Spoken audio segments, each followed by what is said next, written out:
Ada yang baru sebulan sudah terbentuk lagi. Nah, itu salah satu penyebabnya kekentalan air ludah. Dia akan bisa mempengaruhi penyakit pada tubuh ya. Jadi dia bisa lewat aliran pembuluh darah, bisa ke jantungnya, bisa ke pankreasnya, bisa ke ginjal, bisa ke saluran pernafasan. Nah, itu akan menyebabkan penyakit-penyakit sistemik. Jadi Pagi Tribuners, kembali lagi dengan saya Ignatia, jurnalis Tribun Jatim Network.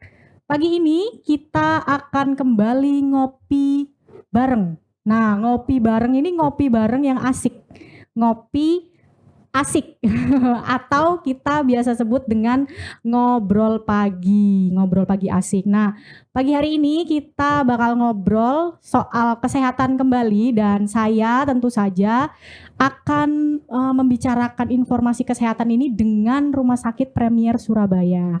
Di depan saya sudah ada dokter cantik, ada dokter Gigi Retno Wulandari, SPP Rio. Halo dokter. Halo, selamat pagi. Selamat pagi juga dokter. Dokter, ini gimana kabarnya dokter? Alhamdulillah baik. Nah, sobat Tribuners, dokter Retno Wulandari ini itu adalah lulusan dari UNER tahun 1998 ketika mengambil dokter umum giginya ya dok ya.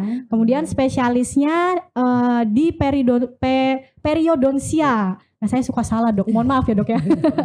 Di spesialis periodontia di tahun 2011. Nah, seperti spesialisnya nih, dokter gigi Retno ini, kita akan membahas soal yang disebut karang gigi. Nah, dok, ini pagi ini kita mau bahas apa sih sebenarnya itu karang gigi dan tanda-tandanya tuh seperti apa sih yang kita bisa lihat sebagai orang awam begitu kira-kira. Ya, gini ya Mbak, karang gigi ini terbentuk itu akibat penumpukan dari sisa-sisa makanan yang lama tidak dibersihkan. Nah, sisa-sisa makanan ini kan mengandung kuman. Nah, akhirnya dia akan membentuk plak. Plak ini seperti lapisan atau biofilm yang menempel pada gigi. Nah, lama-lama plak ini akan menumpuk akan terbentuk karang gigi. Nah, karang gigi ini kalau tidak dibersihkan dia akan menyebabkan radang gusi. Radang gusi di sini ciri-cirinya gusi akan kemerahan, mudah berdarah gitu. Kalau radang gusi ini yang sering disebut gingivitis ya. Oh, gingivitis. Jadi kalau gingivitis ini tidak dirawat, lama-lama dia akan menyebabkan infeksi pada jaringan penyangga gigi. Di sini kan ada jaringan penyangga gigi itu ada tulang, ada gusi, ada tulang yang menyangga gigi. Nah, kalau sudah terjadi infeksi atau keradangan yang pada jaringan penyangga gigi, ini sering disebut periodontitis. Ini akan menyebabkan gigi akan mudah goyang, yang akhirnya akan tanggal dengan sendirinya. Oke, berarti karang gigi sendiri itu sebenarnya lapisan di antara gigi kita ya dok ya? Iya, di permukaan gigi. Permukaan gigi. Kalau misalnya kita sebagai orang awam biasa, kita nggak seberapa kelihatan ya dok ya sebenarnya. Iya. Kalau misalnya nih katakanlah saya ya dok yang melihat gigi dokter gitu misalnya, nggak bisa ya dok ya kayak tanpa ngelihat dari dalam gitu. Kalau baru plak itu belum tampak sebenarnya karena dia hanya berupa lapisan gitu ya. Tapi kalau dia sudah menumpuk, sudah terbentuk karang gigi, itu baru kelihatan putih-putih di sekitar permukaan gigi. Iya, dan tiap orang ini beda-beda terbentuknya karang gigi. Itu tergantung kebersihan rongga mulut, terus tergantung sama pH saliva. Jadi kekentalan air ludah. Masing-masing orang kan berbeda. Jadi ada yang orang itu setahun dia nggak pernah membersihkan karang gigi, itu nggak ada karang giginya. Ada yang baru sebulan sudah terbentuk lagi. Nah, itu salah satu penyebabnya kekentalan air ludah, pH saliva itu. Jadi pH-nya yang gampang terbentuk karang gigi itu yang bersifat basah. Jadi di atas 7 pH-nya. Nah, ini biasanya dia gampang terbentuk karang gigi. Tapi kalau pH seseorang itu asam, itu akan menyebabkan giginya karies. Nah, makanya kita harus menetralkan pH itu dengan cara menggosok gigi. Jadi tetap kuncinya gosok gigi ya? Iya, itu perawatan awal itu harus gosok gigi yang bisa dikerjakan sendiri di rumah kan. Gitu. Paling enggak kita habis makan maksimal 1 jam sudah harus gosok gigi. Nah, gitu. Mungkin ini dok, ada juga saya pernah dengar tuh teori yang mengatakan tuh begini, ketika kita sering menggosok gigi itu nanti emailnya juga cepat hilang begitu. Apakah itu benar dok atau bagaimana? Enggak sih mbak. Untuk mencegah karang gigi tadi itu loh dok, kan harus berarti kan sejam sekali misalnya saya makan katakanlah jam 12 siang, kemudian saya akan gosok gigi sekitar jam 1:30 gitu ya dok ya. Itu nggak masalah ya ketika sore saya mau mandi saya gosok gigi lagi? Iya nggak apa-apa. Yang penting yang utama gini, gosok gigi itu harus setelah makan. Jadi misalnya kita pagi hari itu sebaiknya kita sarapan dulu, baru kita mandi, gosok gigi, baru berangkat kerja. Jadi kita kerja atau sekolah dalam keadaan rongga mulutnya bersih. Sama mau tidur, malam hari mau tidur, itu paling utama gosok gigi. Selebihnya itu kalau mau 3 kali habis makan kita gosok gigi ya nggak apa-apa, bagus. Kalau di kantor kita bawa sikat gigi itu bisa, atau kalau kita malas ribet ya paling nggak habis makan kita kumur-kumur.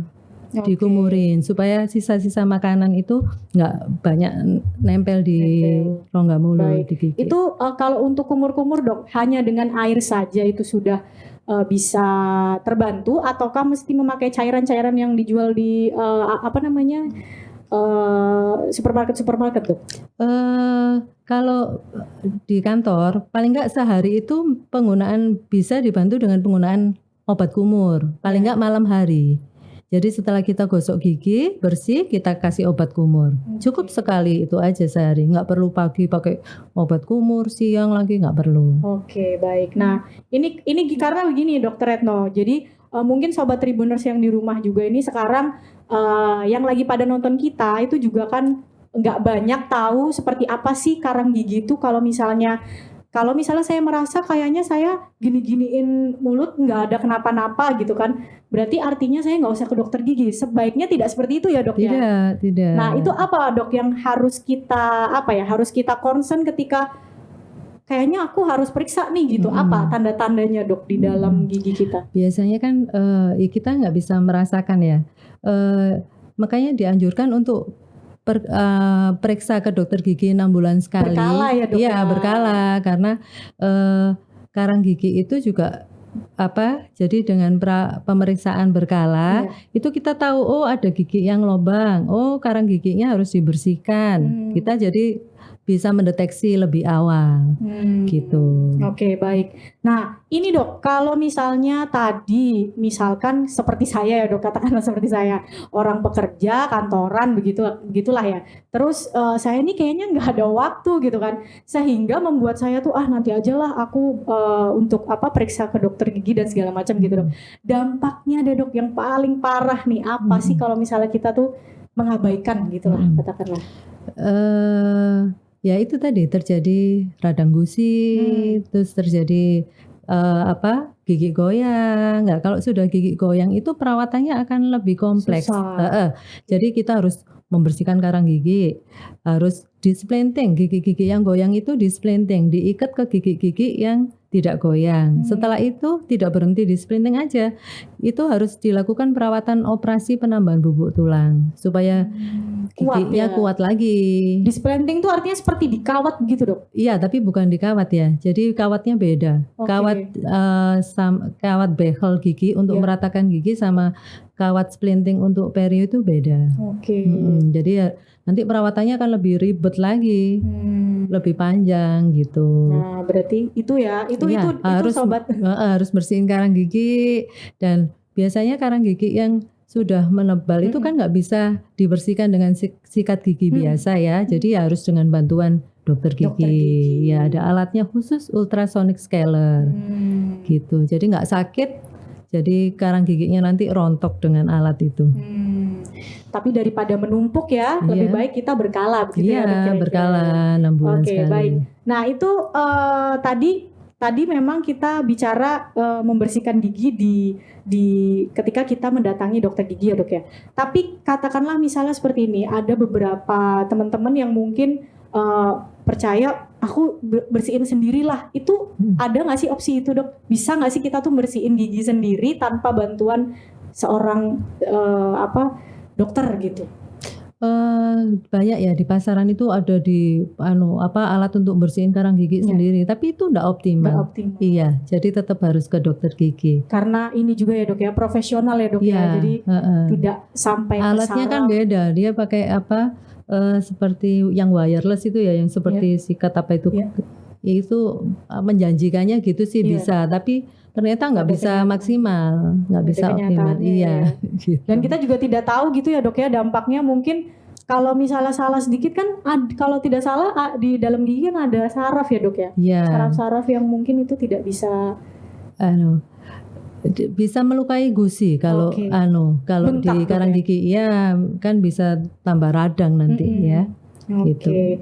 Oke, nah ini dok, kalau tadi kita berarti harus ke dokter gigi gitu ya. Jika memang teman-teman ini belum sampai ada karang gigi, nah itu gimana dok mencegahnya supaya jangan sampai deh ada karang gigi gitu? Dengan sikat gigi saja kah atau ada tips lain dari dokter? Dengan sikat gigi cukup, tapi karena itu tadi masing-masing orang kan berbeda kekentalan air ludahnya itu. Jadi ada yang rajin gosok gigi tapi dia banyak karang giginya ada. Makanya harus dengan bantuan ke dokter gigi. Gitu. Tetap harus bantuan ke dokter gigi. Untuk yang pH-nya terlalu basah, kental itu sebaiknya ya minum air putihnya banyak. Gitu. Jangan malas-malas minum air putih. Gitu. Karena itu untuk supaya air ludahnya itu tetap cair dan gosok gigi, karena gosok gigi itu menetralkan pH saliva. Untuk ini dok, untuk cara menyikat gigi dengan benar, itu seperti apa dok? Cara menyikat gigi yang benar dengan waktunya ya, pagi hari setelah sarapan dan malam hari mau tidur, itu yang utama 2 kali itu aja sudah bagus. Sudah bagus. Terus dari arah menyikat giginya. Jadi kalau gigi yang atas itu diarahkan dari atas ke bawah gini. Nah, pelan-pelan, paling enggak 8 kali hitungan. Terus ke depan juga, samping sini juga. Untuk yang bawah juga dari bawah ke atas gitu. Bukan begini ya dok, berarti ya? Bukan begini juga. Jadi dari bawah ke atas. Untuk yang bagian dalam juga harus disikat kan? Itu disikat dari bawah ke atas. Untuk bagian permukaan gigi kita sikat. Ini baru yang permukaan giginya ini bisa maju mundur gini. Gitu. Yang atas juga dari bawah dari belakang ke depan maju mundur. Tapi untuk permukaan yang di pipi ini harus dari atas ke bawah. Untuk gigi atas, untuk yang bawah dari bawah ke atas. Harus seluruh permukaan harus dibersihkan, tidak boleh kelewatan. Oke, baik. Dokter, untuk kita periksa idealnya ke dokter gigi itu berapa lama sih sebenarnya? 6 bulan sekali. 6 bulan cukup, sekali ya. Kalau misalnya parah mungkin harus segera ya dok ya. Segera ini yang dengan pH saliva yang basah, yang air liurnya kental, dia 1 bulan sudah terbentuk karang gigi. Itu dia harus ke dokter gigi untuk membersihkan. Nggak menunggu waktu 6 bulan. Gitu. Biasanya pasien-pasien yang pH salivanya kental itu juga ada hubungannya dengan pemberian obat-obatan seperti obat-obatan kemoterapi seperti itu. Itu bisa menyebabkan air ludahnya kental. Ada penyakit-penyakit sistemik. Itu juga. Berarti dari asupan obat juga berpengaruh ya? Iya, berpengaruh. Berarti untuk sobat Tribuners yang mungkin sekarang sedang menjalani penyembuhan juga ya dok ya, pengobatan, itu mungkin harus memeriksakan juga. Iya, karena obat-obat itu mempengaruhi kekentalan. Jadi mulutnya kan jadi kering. Ada penyakit-penyakit tertentu yang mulutnya kering, manifestasinya begitu. Nah itu dok, tadi menarik ini soal bagaimana cara kita tuh tahu ini saliva kita kental atau tidak, itu dok. Itu ada, sebenarnya ada untuk ngetesnya ya, ada pakai kertas lakmus gitu. Itu diukur nanti pH-nya lebih di atas 7 berarti basah gitu. Oh, berarti Ada kertas untuk ngecek itu, kertas lakmus. kertas lakmus. Kalau misalnya kita kayak gini aja nggak bisa ya dok ya? Nggak bisa. Misalnya kita, aku ngerasanya kayaknya kental, nggak bisa ya Nggak dok bisa, ya? nggak bisa. Begitu Gitu. sobat ternyata. Oke. Gitu. Oh iya Mbak, untuk karang gigi yang nggak dibersihkan ini ya, dia kan isinya kuman-kuman tuh. Nah, kuman-kuman ini akan dia melalui aliran pembuluh darah, dia akan bisa mempengaruhi penyakit pada tubuh ya. Jadi dia bisa lewat aliran pembuluh darah, bisa ke jantungnya, bisa ke pankreasnya, bisa ke ginjal, bisa ke saluran pernafasan. Nah, itu akan menyebabkan penyakit-penyakit sistemik. Jadi ada hubungannya karang gigi sama penyakit sistemik. Kalau dia ke jantung, maka dia akan menyebabkan penyakit jantung koroner. Biasanya berhubungan dengan gigi itu. Kalau dia ke pankreasnya akan rusak. Itu akan menyebabkan dia sakit diabetes. Meskipun dia nggak ada keturunan diabetes. Iya. Terus ke saluran pernafasan, itu akan menyebabkan gangguan di paru-parunya. Gitu. Dan untuk ibu hamil, ini juga akan bisa menyebabkan keguguran atau berat bayi rendah. Berat bayi lahir rendah, ya itu akan mempengaruhi bayi lahir prematur. Jadi untuk ibu-ibu hamil pun harus rutin untuk membersihkan karang gigi, meskipun dia hamil ya. Jadi biasanya periksa ke dokter gigi itu untuk ibu hamil trimester kedua, trimester kedua sudah aman. Jadi di situ mau dilakukan perawatan gigi, menambal gigi, pencabutan gigi atau pembersihan karang gigi itu aman di trimester kedua itu. Oke, baik. Jadi jangan takut periksa karena hamil. Ada banyak yang begitu dok. Apalagi kalau misalnya ngomongin dokter gigi itu kan kadang yang image yang terbangun itu ya dok ya kan pasti serem, dokter gigi serem karena alatnya itu kan banyak. Suara alatnya kan begitu ya. Kayak seperti mau ngebor gitu. Suaranya yang menakutkan. Nah ya itu ini dok, saya penasaran dengan karang gigi ini rentang usia berapa dok? Atau semua usia nih bisa terjadi? Biasanya kalau pada anak-anak itu masih penumpukan sisa-sisa makanan yang disebut debris itu ya. Nah itu lama-lama dia ada karang giginya. Kalau anak-anak sudah ada. Kebetulan pasien saya ada yang dari kecil itu sudah gampang terbentuk ya tuh karena salivanya kental dia. Gitu. Jadi giginya gampang coklat-coklat, stain ya.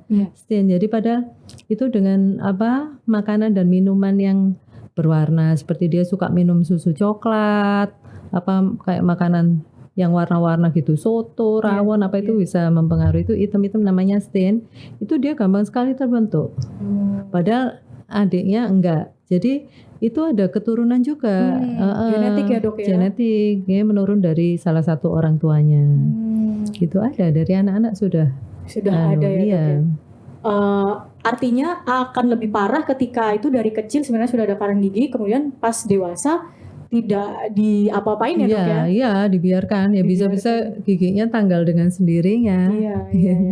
Dan dampaknya adalah Sobat Tribuners tadi yang dikatakan Dr. Retno itu bisa menimbulkan komplikasi di dalam ya dok. Sistem penyakit sistemik. Penyakit sistemik itu. Jadi pentingnya sekali untuk kita rutin membersihkan karang gigi. Nah, kalau misalnya untuk Sobat Tribuners ini ya yang mungkin sekarang lagi nonton kita terus tertarik dengan dengan penjelasan dari Dr. Retno tadi. Ini Dr. Retno juga praktek ya Sobat Tribuners di Rumah Sakit Premier Surabaya.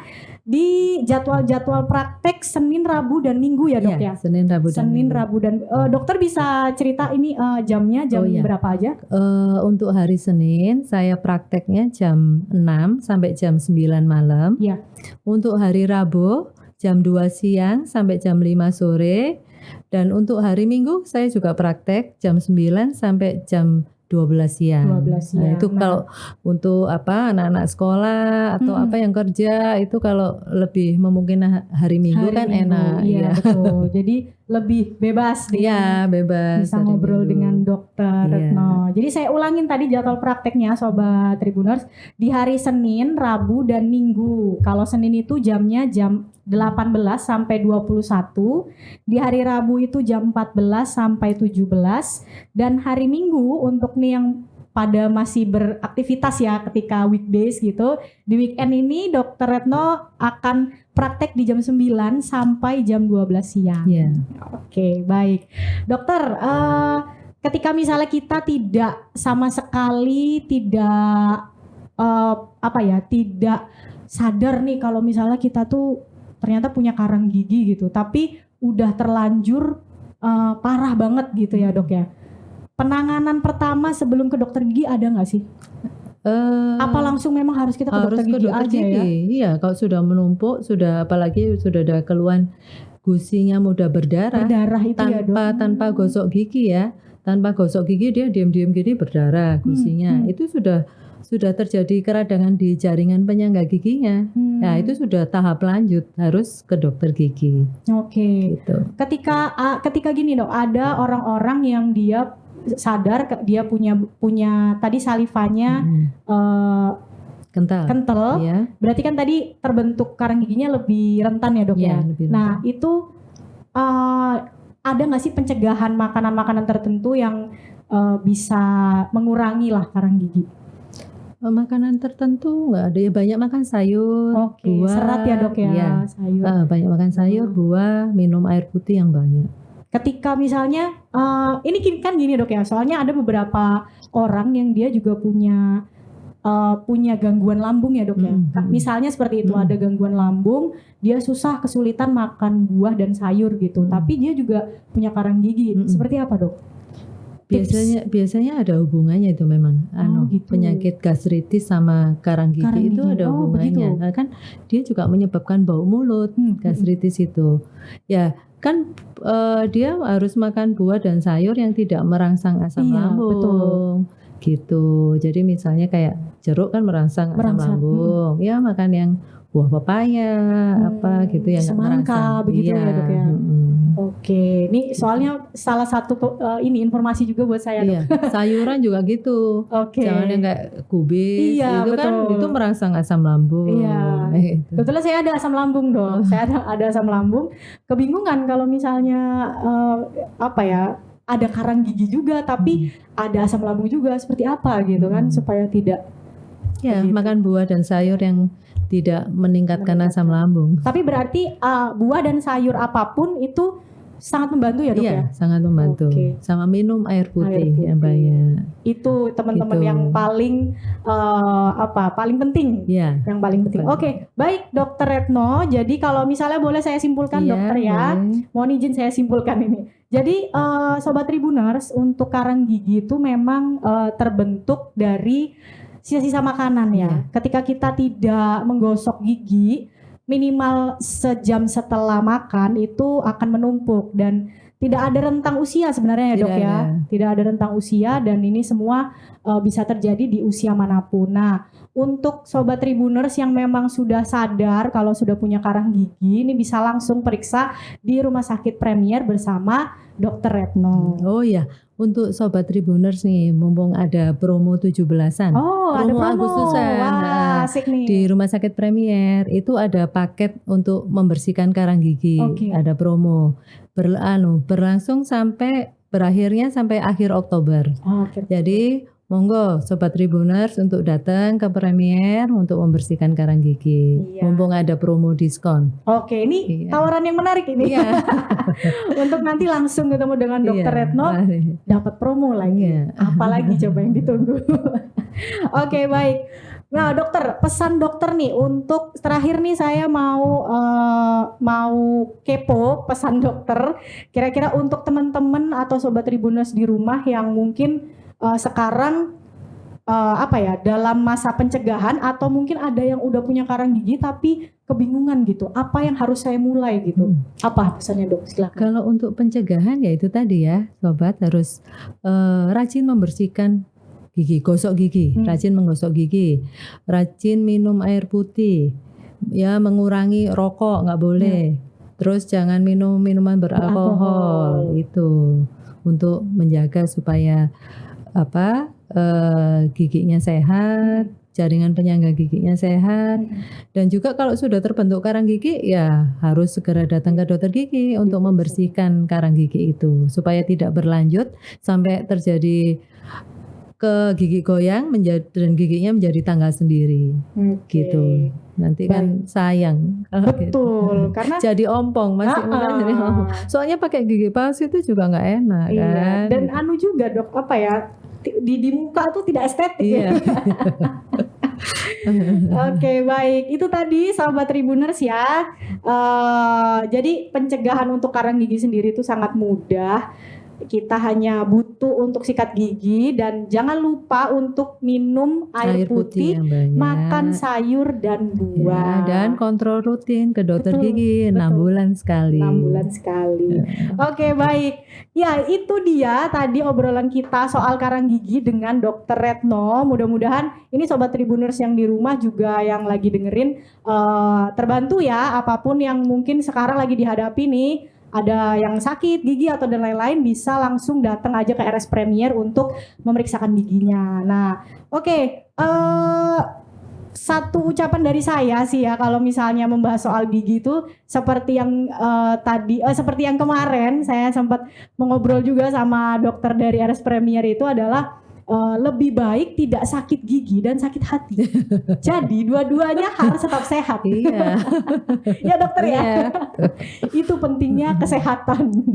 Oke, baik. Untuk Dokter Retno terima kasih banyak sudah berkenan hadir ya bersama kita di Ngopi nih, ngobrol pagi bareng dengan RS Premier Surabaya. Baik. Nanti kita akan ketemu lagi Sobat Tribuners di Ngopi Asik episode selanjutnya, dan tetap nantikan acara-acara kami.